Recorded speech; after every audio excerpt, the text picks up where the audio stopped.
I hope everyone are staying healthy at home. Today we are going to discuss about an important topic of class 10 CBSE syllabus, that is acids, bases and salts. You know that in nature we have different types of substances, and these substances are categorized into mainly two types, that are acidic substances and basic substances. Of course, there's a third category which are considered as neutral substances. So initially, first we'll be discussing about the acids and bases. Right in 8th standard, 7th and 8th standard, you have already understood that what is an acid, acidum. The meaning of acidum is sour. The substances which are sour in nature are considered as acids, and the substances which are bitter in nature are considered as bases. So if you want to take some examples, like the examples, if you go to your kitchen or if you just open your refrigerator, you can see different types of substances. Like a mango is sour in nature. A citrus fruit, that is lemon, is acidic, that is sour in nature. The tamarind, which we use in sambar, is also sour in nature. All the substances which are sour in nature are considered as acidic substances. And there are some other substances which are bitter. I know that some are very fond of bitter gourd. Yes, in Telugu we call it as kakarakai. Yes, this like bitter gourd is bitter in nature because of a chemical substance which is called as a basic substance. So sometimes when you are bathing, sometimes accidentally soap enters into your throat.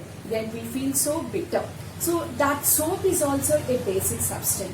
So the substances which are bitter in nature are considered as bases, right? So what are acids here? Acid is nothing but it is sour in nature. And then coming to base is bitter in nature.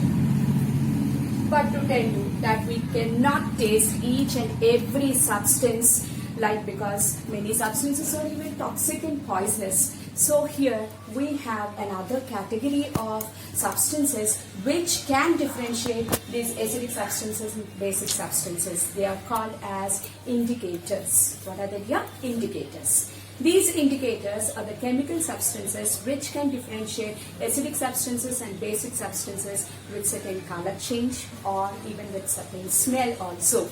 And there are two types of indicators: natural indicators and synthetic indicators. Natural indicators, namely you have litmus solution, you have turmeric solution, all these which can differentiate an acid as well as a base without touching it or without tasting it by its color change. Okay. And even there are certain like artificial or synthetic or man-made indicators like phenolphthalein and methyl orange. They also give a different color with acidic substance and basic substance. Now, today in this session, I am going to teach you the differentiation of acids and bases. And you know that there are many types of acids. If you go for examples, there are organic acids and also inorganic acids. Like if you go with inorganic acids, we have a laboratory. In our laboratory, there are many reagents. In those reagents, we have like different types of mineral acids. And so here, organic acids, and we have mineral acids. And coming to mineral acids, you have different examples, and different examples you have hydrochloric acid, which is considered as mineral acid, and you have H2SO4, that is sulfuric acid. The formula of sulfuric acid is H2SO4. And then you go with nitric acid, HNO3. And then you have another organic acid here, which is very like familiar, that is CH3COOH. We call it as an acetic acid or ethanoic acid. This acetic acid is obtained from grapes. Okay, now these are the different types. Like you can also go with H2CO3, that is carbonic acid. Here I have given 5 examples of acids with formulae. Like coming to mineral acids, you have hydrochloric acid, HCl. You have sulfuric acid, H2SO4. You have nitric acid, HNO3. You have carbonic acid, which we use in that is the ingredient that is present in our cold drinks like Pepsi and all. That is H2CO3, carbonic acid.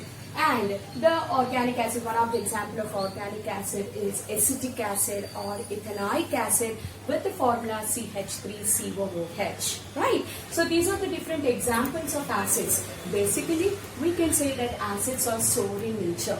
They also turn an indicator litmus to red color. Then coming to bases, I said these bases, again there are 2 types of bases. There are water soluble bases and water insoluble bases. Water soluble bases are called as alkalis. What are they? Alkalis. Water soluble bases, and these are called as alkalis. And here you can go with another category of bases, namely water insoluble. Or there are again partially soluble bases and impartial, or let me say insoluble bases also. Okay, and coming to these alkalis, the best 2 examples of water soluble bases or alkalis which are bitter in nature are like sodium hydroxide.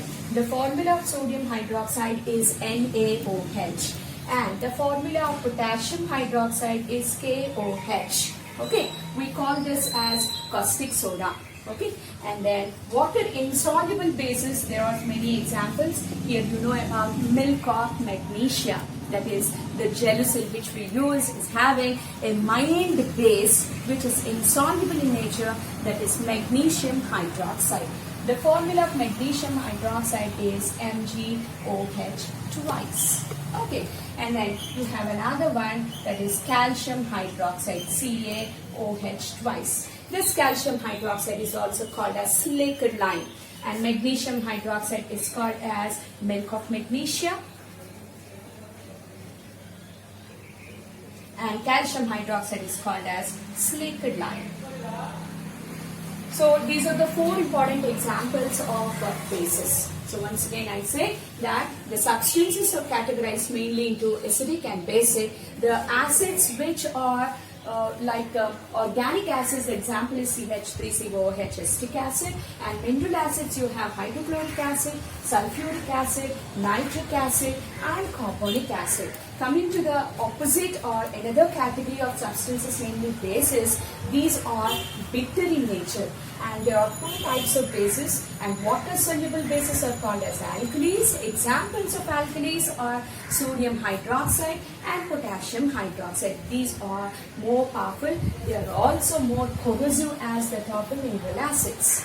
And then another one is water insoluble bases. Example, magnesium hydroxide and calcium hydroxide.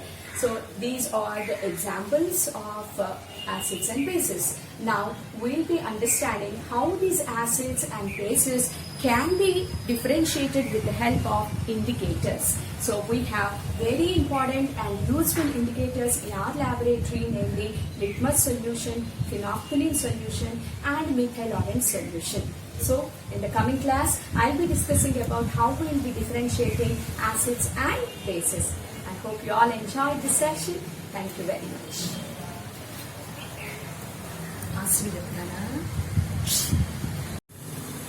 Hello children, how are you? Okay. I hope you're all staying home and be at home and be healthy.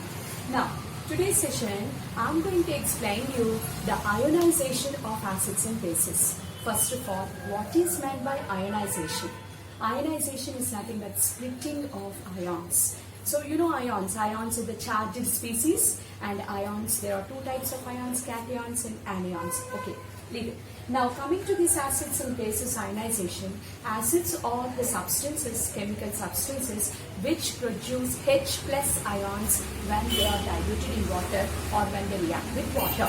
And bases are the chemical substances which produce hydroxyl ions, that is OH minus ions, right? So this is a very important property of acids and bases. Like acids always release H plus ions, bases release OH minus ions. Today I'm going to explain you ionization of different acids and different bases and how these acids are categorized again into monobasic, dibasic, tribasic and like that. And in the same way, bases are also categorized into monoacidic, diacidic and triacidic bases. Now, coming to this, in the last class we have discussed about the different examples of mineral acids as well as organic acids and bases. Now we'll start with the ionization of acids. Start with the first one, hydrochloric acid. The formula of hydrochloric acid is HCl, right? And this HCl, when it comes in contact with water,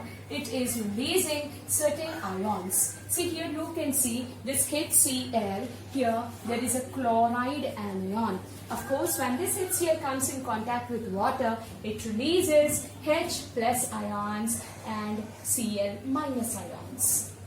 Okay, now if you go with another example, namely sulfuric acid, the formula of sulfuric acid is H2SO4, and H2SO4 here you can say this when it is dissolved in water or when it comes in contact with water. Here in the before case you can observe that there is only one hydrogen atom, but in the later case you can see two hydrogen atoms in sulfuric acid, and these two atoms are ionized and they are releasing, that acid is releasing two H plus ions. So here how many H plus ions are released in sulfuric acid? 2 H plus ions. And of course there is an anion with SO4 minus 2. This is a polyatomic ion named the sulfate ion. Now, in the same way, if I take another acid like HNO3 or H3PO4, that is phosphoric acid. H3PO4 is the formula of phosphoric acid. Now this phosphoric acid, when it comes again in contact with water, here what is happening? There are 3 hydrogens, and these 3 hydrogen atoms, they are released in the form of 3 H plus ions. So here there are 3 H plus ions that are released, and there is an anion, namely phosphate anion. Phosphate anion, the valency of phosphate is PO4 minus 3. In this way, these acids, these are all the 3 mineral acids, hydrochloric acid, sulfuric acid, phosphoric acid. These are releasing H plus ions. The important thing which you have to remember here is all the acids are releasing the same type of ions. They are H plus ions. You can see here 1 H plus, here 2 H plus, and here 3 H plus ions are released. So we can define an acid as, acid is a substance which releases H plus ions on ionization. So acid releases always H plus ions on ionization. And also we can categorize these particular acids with certain basicity. Like if an acid is releasing only 1 H plus ion, we call it as a monobasic acid. And if this acid, sulfuric acid here, we took an example, this is releasing 2 H plus ions. So this is like categorized into a dibasic acid. And now in the third case, phosphoric acid releases 3 H plus ions. So we call this as an tribasic acid. In this way, the basicity of an acid always tells about the number of H plus ions that are released. So finally, what is an acid? Acid, the chemical definition of an acid is the substance which releases H plus ions is considered as